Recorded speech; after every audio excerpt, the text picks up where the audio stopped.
here to discuss creating a word of mouth strategy, hopefully an effective one. Yeah.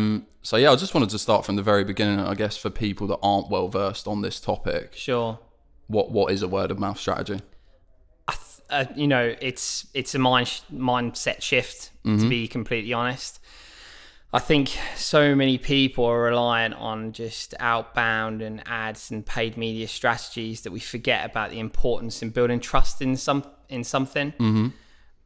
You think about, the Stephen Bartletts of the world and so forth. They have this trust with people that they could almost sell you a course on how to butter toast, because the trust is already there. And I think this word of mouth strategy is because they're constantly focused on educating, being different, giving insight, and I guess not just trying to sell and benefit back. And that mindset shift is needed more now than ever before.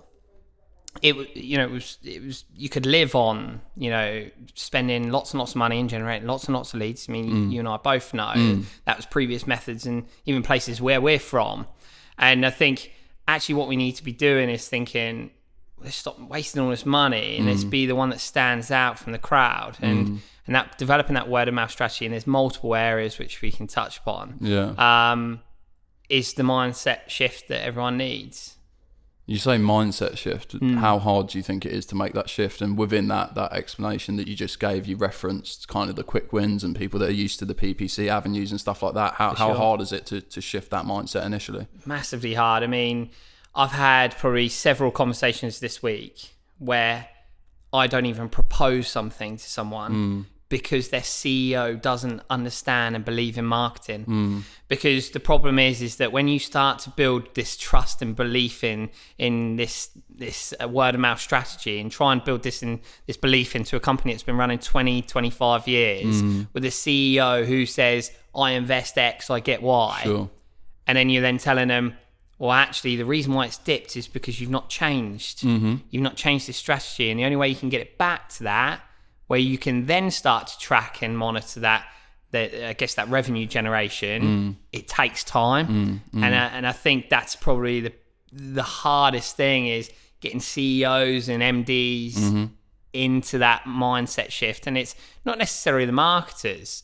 I met with a great marketer the other day, actually. His name's James, works for a company called the Payroll Center. I'm sure he won't mind me saying.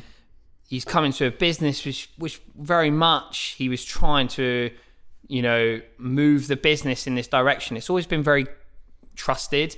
This company's always been, the one to go to, but they almost wanted to be a little bit more demand ready and intent ready. Sure. And I think by changing that strategy and that mindset, it goes a long way. Yeah, definitely. It's interesting. I'll kind of move on to a couple of the points that you just mentioned then, but I wanted to kind of understand, and again, for the benefit of the people that are watching, what does an effective or a good word of mouth strategy in your eyes look like? Ad spend, paid media is important. We do it. Imagine this, right? So you've got someone that searches for new business generation or outsourced activity or training programs. They then select and they go through kind of the top 5 people. They probably engage with all 5 of these people, if not probably maybe 3 as a minimum. We're paying anywhere between £100 and £300 for that opportunity to come through. Now, what they're doing is they then receive proposals. Now, some businesses are just still focused on price and they think that, if it's going to deliver X, then that's what we're going to go for at the cheapest cost. Yeah. But actually, buyers are in more control than ever before. So what they're then starting to do... Why is that, quickly? Why are they... I think it's just a behaviour. Like, we've gone through a pandemic. I mean, this happened before the pandemic, actually. But buyers are in control more than ever before. And if all you have to do is look at numbers in businesses now versus 4 or 5 years ago. Previous agencies, again, are references that we worked for. The difference in closure rate in the latter stages compared to the early stages was because of this change in the buyer is now more in control. So going back to what I was saying, the ads, 5 companies have all received that same inquiry. There's only one that's winning that opportunity. And I'm fairly confident now that 80 to 90% of the time, based on our research, they're going for the one that they then trust. They've done their research, stands out, is giving insight and showing that they're almost this category leader or this brand leader. And there's big books on this as well that talk about trying to become a category king. Play Bigger. I'm not sure if you heard of it. I haven't, but definitely, add it to the list. It's like becoming a category leader or category king is the way forward, and the only way you do that is doing these little changes and becoming more educational and trusted. Yeah, it's really interesting. And I just wanted to track back to something that you mentioned earlier, and it seems like what you were saying about this mindset shift, and it seems like the CEOs and MDs that you were referencing were potentially reluctant to engage because maybe there's a lack of fact. You reference invest X, get X back, etc. So I wondered, with that in mind, how is it that you track a word of mouth strategy and its effectiveness? Wow. It is tough. There are attribution softwares that you can download and use out there. However, do they give you a true reflection? I don't know. I think the key question that we always ask is, how did you hear about us today? Is the biggest question that we've asked. Companies don't do it enough. Really? No, they don't. Like, honestly, if I called 10 businesses now, I guarantee probably one of them will ask, how do we hear about us? Yeah, that's true. And that's the one that's probably tracking that kind of word of mouth strategy. Now, a lot of the time, I just came through Google. The next question for us is, okay, so what made you decide to pick up the phone to us? Yeah. Because actually, we then find out that they've gone down this whole loophole where they didn't come through our ad spend, although there are ways of us tracking that.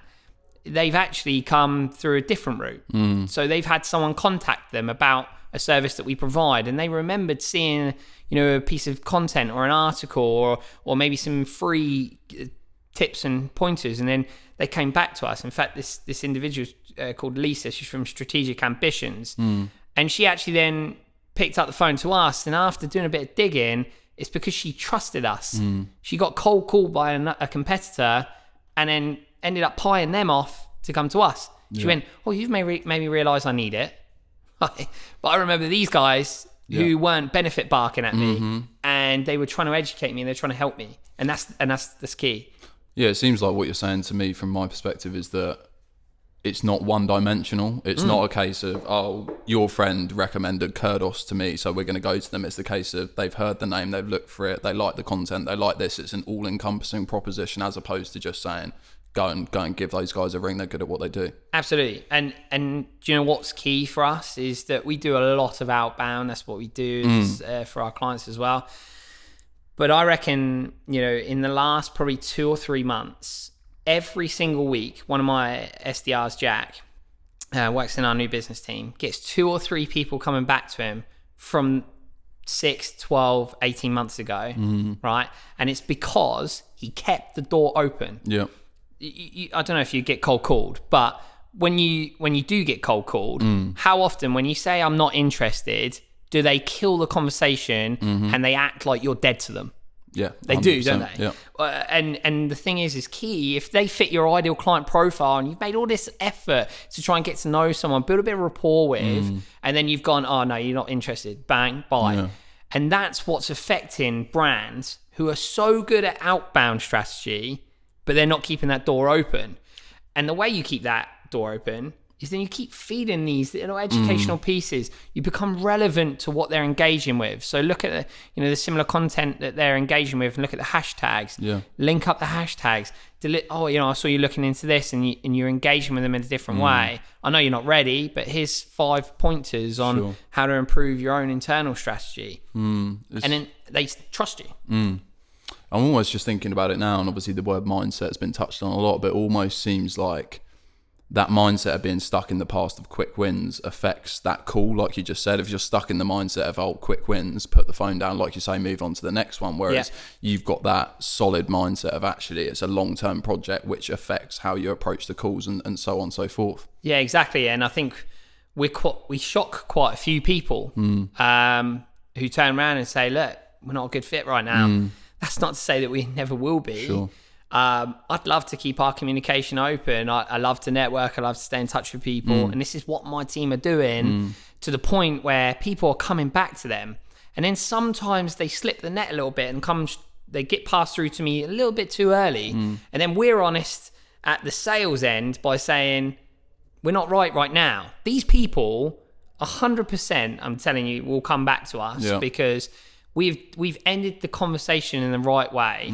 We've stayed in touch with them beyond that. We've entered them into our ecosystem. But guess what? We're not benefit embarking after that. How many times have you spoken to someone, they've added you into their HubSpot automation system, and then you just receive sales email after sales email after sales email?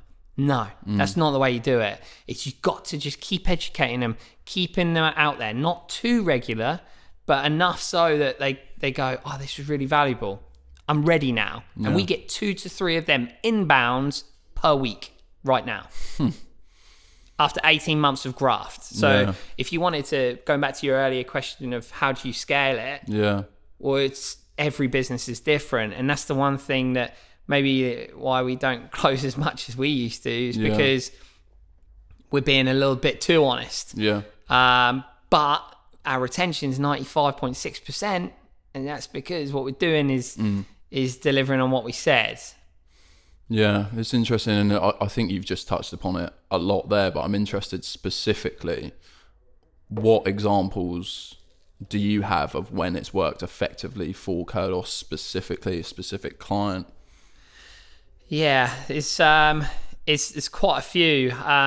We've got some clients, actually, I'd prefer to talk about the ones that didn't get on board with it. Please, yeah. The ones that we lost. I won't reference the name. They were very stuck in their ways about directing people to a web download or a web form download, downloading the piece of PDF content, and then following up on that leads, and then trying to book them in for an appointment. And they were still so focused on this, follow up on the lead, get the appointment.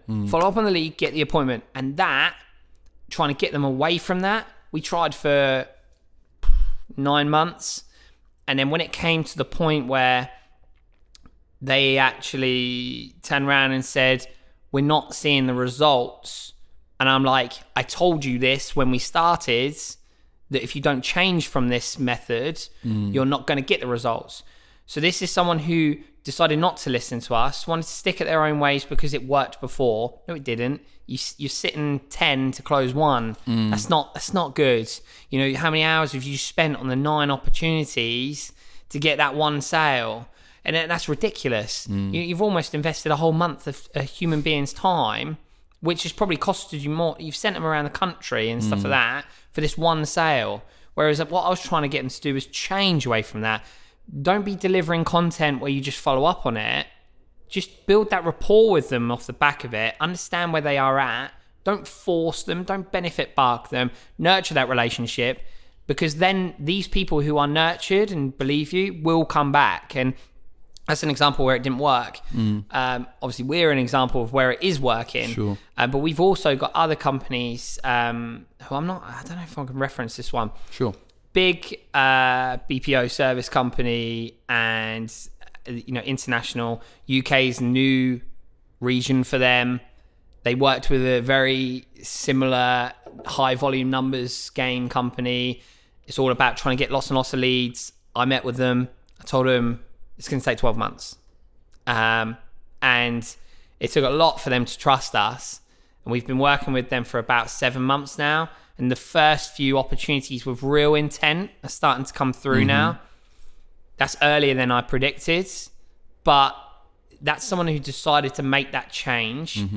They didn't get anything from the last 2 telemarketing or lead generation agencies that they've worked with, who were promising like 10 meetings over 12 weeks. Sound familiar? Yeah. And I said different. I was like, no, I'll work with you, providing you're on board with this. And they decided to make that change. The brand is more recognized. It's more engaged with. They're more trusted. We're telling them the types of content to post. And that's someone who's making that change successfully to the point now we're getting this, the database is starting to warm in their favor. I'm interested to understand how many people, when you come with this approach of a long-term vision, do they think that, oh, this guy is just trying to get me to invest more money. I don't trust this guy right now. And that is obviously based off of preconceptions and probably negative past experiences. But how many people to date will still say to you, look, or maybe not say to you, but with their actions speak, I don't believe you. I think you just want me to enter into a longer term agreement to generate more money for your business.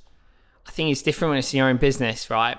So I feel like I've become more honest to probably the Joe that you're previously familiar with, that actually if I'm getting an inkling of like the fact that they might bail because of investment amount, I will say, look, what's the procrastination here? I don't want to go away. And our proposals are very in depth. Like, we talk about a lot of long-term strategy. Yeah.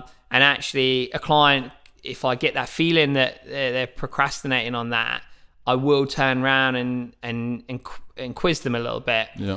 And actually, if they say, Joe, do you know what? I just don't think I can justify this investment. I probably would give them a few polite home truths by telling them, look, I get where you're coming from. I'm not like the other agencies who are offering you a nice, $5,500 for this many leads kind of pitch. I'm trying to tell you that if you do that, you are going to waste it. I tell them to go and review the retention. I tell them I put them in front of several clients, whatever it takes to build that belief. But I will not accept them for less than what we have proposed, which is not, I'm not trying to be arrogant there. I don't want to set my team up to fail. Right. My team are heavily incentivized via the retention, which helps that funnel. Sure. But we want to improve our retention rates even further and talk about clients that we've worked with for 3 or 4 years, not 6 months. So yeah, it's interesting. I mean, just speaking to you now, and obviously I kind of know behind the scenes somewhat the answer to this question, but it does seem as if you're incredibly motivated by this topic and very passionate about it. So I wondered what that stemmed from in the past and why you're so passionate about this topic specifically. Yeah, I think do you want to be honest? Please. The whole being a salesperson, going like to Swansea for an opportunity that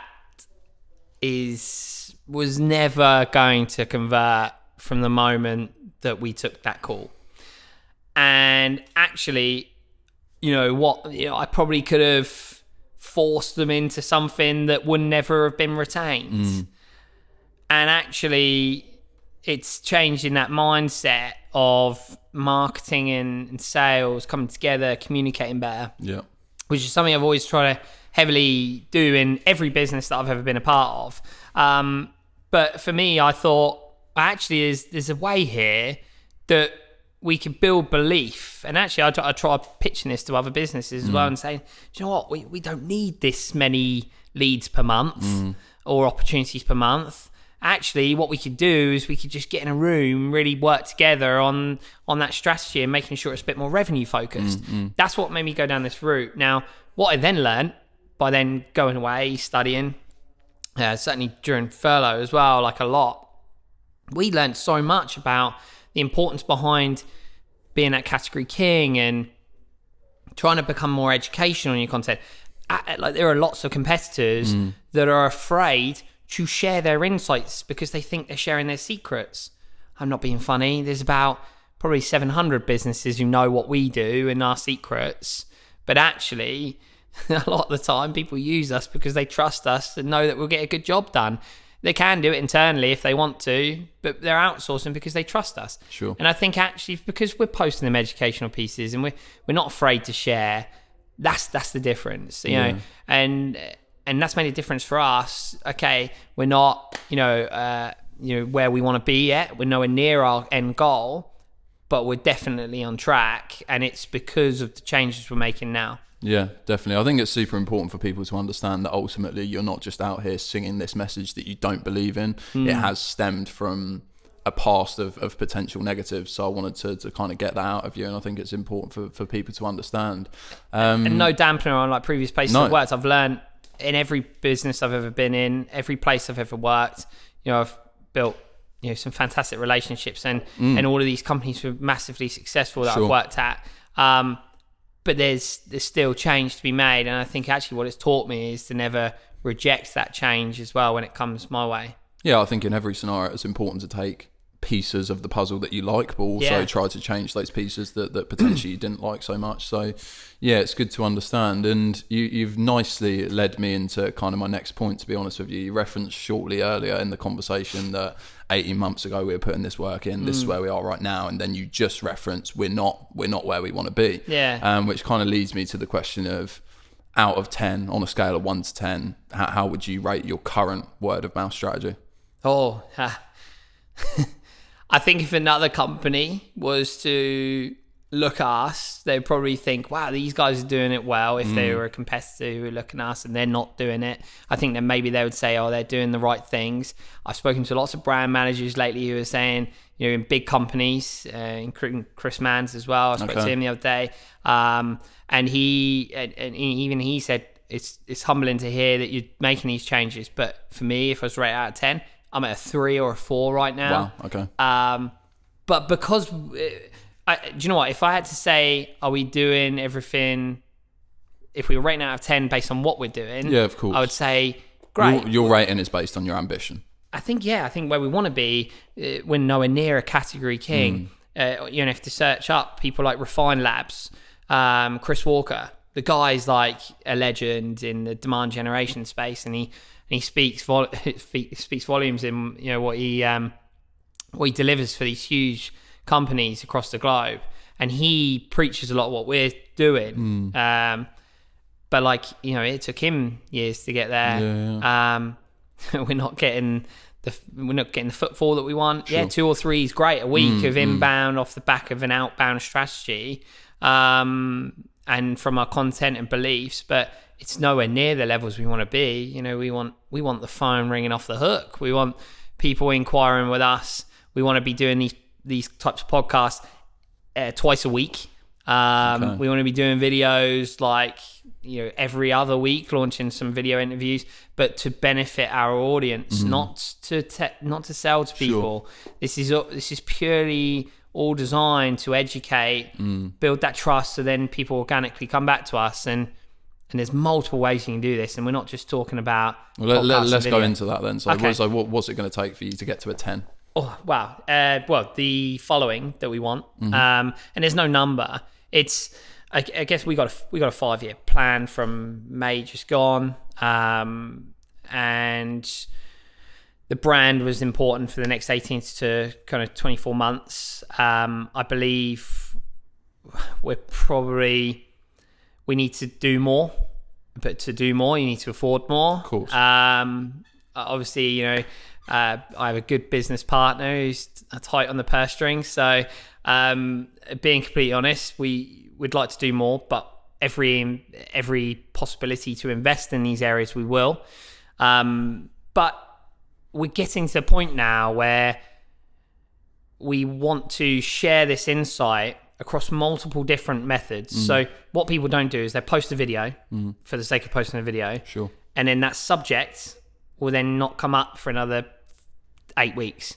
What we want to do is that same subject we want to talk about in an article. Yeah. We want to talk about in 5 pointers on this subject. We then want to, do a podcast on it. We want to then have almost maybe a client interview about it. We want to touch on that subject several times across kind of a 4 to 5 week period, whilst we're talking about other subjects as well. Yeah. Because what will happen, the people that engage with that initial subject will probably engage in several after that, and then they'll become into this intent funnel or this demand channel eventually. Yeah. Does that make sense? Yeah, so it's almost going back to the old point of multiple marketing touch points is what you're saying. Yeah, interesting. Very interesting. And there's one thing I almost forgot, but you referenced it a few times earlier, and just I'm interested from a personal perspective. You referenced benefit barking, I think, quite a few times. So what is benefit barking? Excuse me. Okay, this might sound familiar. Sure. You get LinkedIn connection requests. I'm looking to connect you to mutual connection requests. Yeah. 30 seconds later after accepting, bam, sales pitch. That is benefit barking. That's someone who's not done any research. They just want a meeting. And how successful is that? Not very. Yeah, I've never done that personally. But. No. You're lying. I'm pretty sure you showed me some messages once. Who knows, mate? But yeah, I think I think we need to get away from this benefit barking. I had a cold call earlier, and I'll take them all because I respect that. It's a hard job. Definitely. We've all been there, and still now I'd love to get on the phone if I had time. But what I would say is that don't go in just talking about you. Yeah. So benefit barking is someone who just has no consideration for someone else and just talks about themselves. So, yeah. No, it's good to know. I had to get that in there. Why? So yeah, no, just interested. I mean, it's probably something. Well, definitely something that I'm familiar with, but just with different terminology. Yeah. So I wanted to get your spin on the benefit barking. Title. I went out to Dubai and spoke in front of 40 delegates who all fit our target demographic. Yeah. And it's amazing how many people are using automated messaging, which doesn't work. I then went, great, okay, so how many messages do you have to send to get one positive response? And he's like, 100. I'm like, well, what happened to the other 99? Yeah. They're never going to work with you because you've just benefit barked. And there are companies in our, not far from here, who are very good businesses with some amazing products who are still doing this whole selling on the first message. Yeah. And it's killing companies' brands. Yeah. And what we're trying to do is just say, make some effort to get to know these people, build a bit of rapport with them, and don't have the audacity to sell to someone on the first message. And look, I did it. I've been there. But the fact that there are still companies out there doing it, it's just baffling. Yeah, I think again it goes back to that mindset, and I think a lot of people will potentially, just due to the law of averages, the law of percentages, they'll send X amount of messages and they'll get one which actually is in the market for it at that very moment in time. They'll sell them product of a service and they'll say, yeah great, like I believe in it. It's a quick win mindset, like you say. So again, I think it's all due to that shift. So yeah, I just wanted to go into that, and again, thank you for your honesty and explaining it in such detail. The way I kind of wanted to close things out, and I think based on this conversation, but also based from personal experience, it seems like there's a lot of resilience required to execute this strategy. So I wanted to kind of understand where people fall off, how difficult it is to execute the strategy, but then close on what your advice would be for these people. So how much resilience do you have to execute this strategy? Well, you mentioned about where they fall off. I had moments of weakness these last 18 months. Excuse me.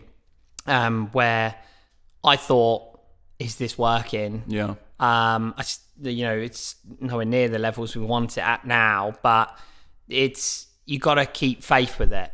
Have a plan, have a solid plan, have a good team around you that believe in that also want to learn the language that you want to get across as well. Because as a business owner, it's really hard. And I've worked with several other marketers here who didn't quite understand what I was looking to achieve.